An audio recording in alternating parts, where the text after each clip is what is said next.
নমস্কার বন্ধুরা, কেমন আছেন সবাই? নদীর প্যাশন চ্যানেলে আপনাদের সবাইকে স্বাগত জানাই। অনেক দিন বাদ আবার আজ আমি রান্নার রেসিপি নিয়ে আপনাদের সামনে হাজির হয়েছি। সেদিন আসলে বালির বাড়ি গেছিলাম, তো ওখান থেকে বাজার থেকে ইলিশ মাছ, পাবদা মাছ, চিংড়ি মাছ, ভেটকি মাছ সবই নিয়েছিলাম। তাই ভাবলাম আপনাদের সঙ্গে একটু ইলিশ মাছের এই রেসিপিটা শেয়ার করি। আশা করি এটা আপনাদের সবার খুবই ভালো লাগবে। আজ আমি একটা ইলিশ মাছের দুর্দান্ত পদ রান্না করব। তো সবার আগে এখানে আমি স্বাদ মতো লবণ মাছটার মধ্যে মাখিয়ে, হলুদ দিয়ে মাছটাকে আমি খুবই সুন্দর করে মাখিয়ে দেব।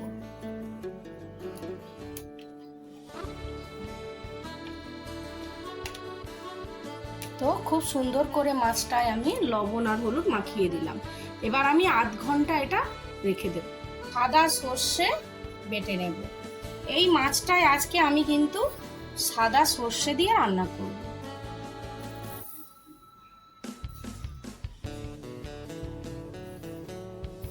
আর সর্ষেটা আমি বেটে নেব লবণ আর সর্ষের তেল দিয়ে। তাতে করে কি হবে, সর্ষেটা তেতো লাগবে।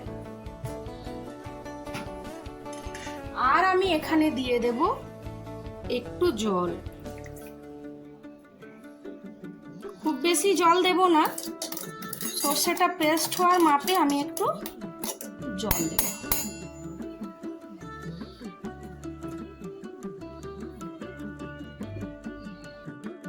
একটা খুব সুন্দর স্মুথ পেস্ট আমি বানিয়ে নিয়েছি। আমার এই রান্নাটায় কি কি লাগবে আমি উপকরণগুলো একবার দেখিয়ে দেব। আমার লাগবে সর্ষে বাটা, কালো জিরে, কাঁচা লঙ্কা, পেঁয়াজ আর পাতিলেবুর রস। লেবুটাকে আমি কেটে নেব, কেটে রসটা বের করে নেব। কড়াইটা ভালোভাবে গরম হয়ে যাওয়ার পরে আমি কিন্তু মাছটাকে একটু হালকাভাবে ফ্রাই করে নেব। এই রান্নাটা পুরোটাই কিন্তু আমি সর্ষের তেলে করব। তেলটা ভালোভাবে গরম হয়ে গেছে।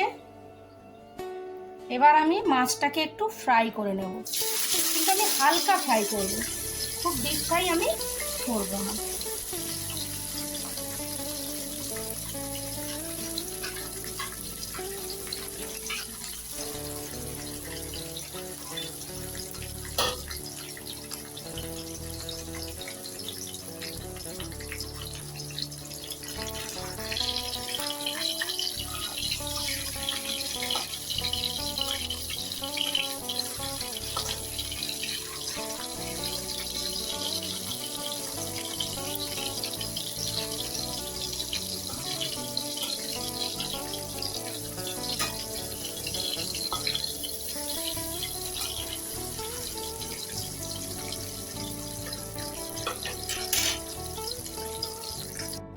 তো মাছটা এরকম হালকাভাবে ভেজে নিয়েছি। এবার মাছটাকে কিন্তু একটা পাত্রের মধ্যে তুলে নেব। এপিট ওপিট দুপিটি কিন্তু ভালোভাবে ভাজা হয়ে গেছে। এবার মাছটাকে আমি তুলে নেব। এবার আমি প্রথমে ফোড়ন দেব কালো জিরে। কালো জিরে ফোড়নটা দিলাম। কালো জিরেটা ফোড়ন দিয়ে আমি সামান্য একটু নাড়াচাড়া করে ফ্রাই করে নেব। এরপর আমি দেব একটু চেরা কাঁচা লঙ্কা। কাঁচা লঙ্কাটাকেও আমি একটু হালকা ফ্রাই করে নেব।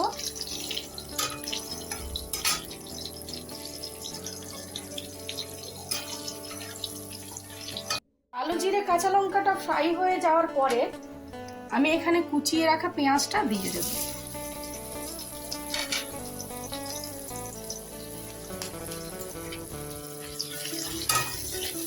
পেঁয়াজটাকেও ভালো করে আমি ফ্রাই করে নেব।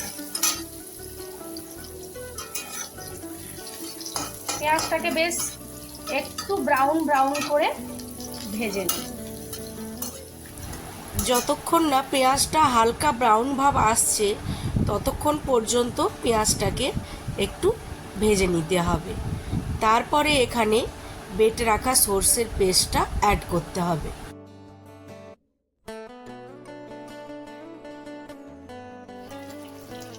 এবার সর্ষেটাকে নাড়িয়ে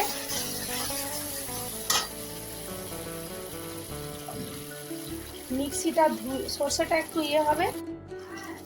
এবার সর্ষেটা একটু নাড়াচাড়া করেই ওই ধুয়ে রাখা পাত্রতে থেকে একটু জল দিয়ে নেব।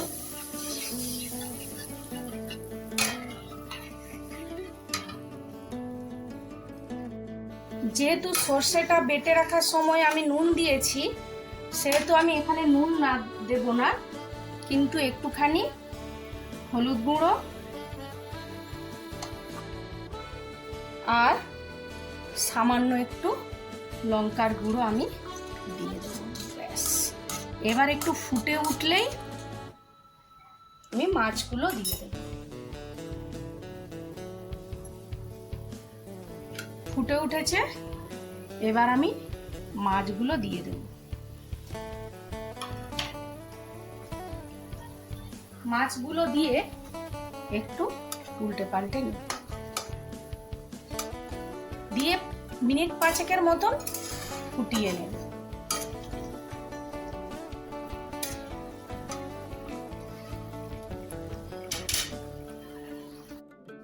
তো এবার হয়ে গেছে, এবার নাবিয়ে নেব। মাছটা আমার মোটামুটি জুসটাও মরে গেছে। এইবার আমি গ্যাসের ফ্লেমটাকে বন্ধ করে দেব। বন্ধ করে এবার আমি দিয়ে দেব লেবু রসটা।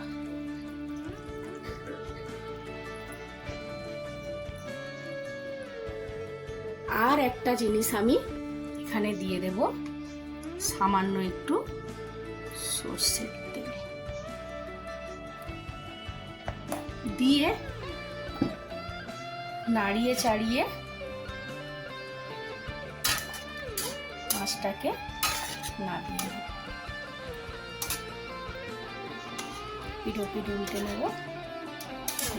এই যে মাছটার কি অপূর্ব টেস্ট! তো তৈরি হয়ে গেল আমার সর্ষে ইলিশের একটা দুর্দান্ত পদ। এটা গরম গরম ভাতের সঙ্গে কি যে অপূর্ব লাগবে, একবার খাবেন আর তার সঙ্গে এই কাঁচা লঙ্কাটা মেখে খাবেন। ইলিশের আমি আরও একটি পদ কিন্তু আপনাদেরকে দেখাবো। আজকে মোটামুটি এই পদটা দেখালাম। যদি আপনাদের ভালো লেগে থাকে তাহলে প্লিজ বন্ধুরা ভিডিওতে লাইক দেবেন, আর আমার চ্যানেলটিতে নতুন বন্ধু হয়ে থাকলে আমার চ্যানেলটি সাবস্ক্রাইব করবেন। আজকের মতো বিদায় নিচ্ছি। পরবর্তী রেসিপি নিয়ে খুব শিগগির আবার আমি হাজির হব। সবাই ভালো থাকবেন, সুস্থ থাকবেন, সাবধানে থাকবেন। টাটা, বাই বাই সবাইকে।